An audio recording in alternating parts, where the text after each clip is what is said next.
Hi guys, in today's video, we're gonna make an awesome beef marinade to use for your kebabs. Let's get started. So the first thing I'm gonna do is grab a zip bag. I'm gonna be making the marinade directly in the zip bag with all the ingredients and then placing my beef for my kebabs in there too. Here I have some soy sauce.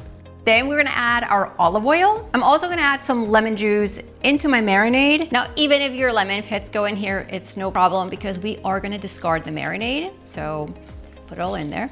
I love lemons in my marinades because it brightens up the flavors of whatever it is that I'm grilling. Then we're gonna also add some Worcestershire sauce.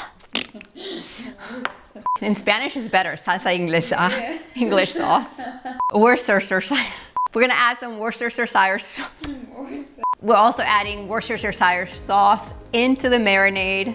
It's salty, it tenderizes our beef, and we want to add garlic. Friends, garlic and the grill, they're best friends. So I have about 6 cloves in here. I'm also adding some dried basil into my marinade. You could also use any other fresh herbs or Italian seasoning. Let's add some freshly ground pepper into our marinade.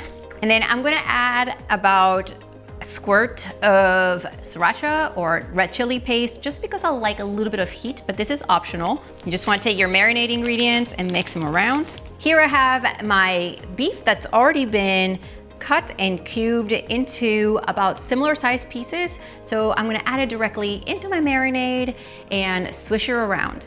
Now what's great is that the beef only has to marinate for about 15 minutes, so if you're in a hurry, this is a great one. Could be marinated for up to 45 or even overnight in the refrigerator. Now to see how these guys get cooked perfectly in the grill, check out this next video, and the ingredient measurements to this awesome marinade is gonna be in the description box below. See you guys next time.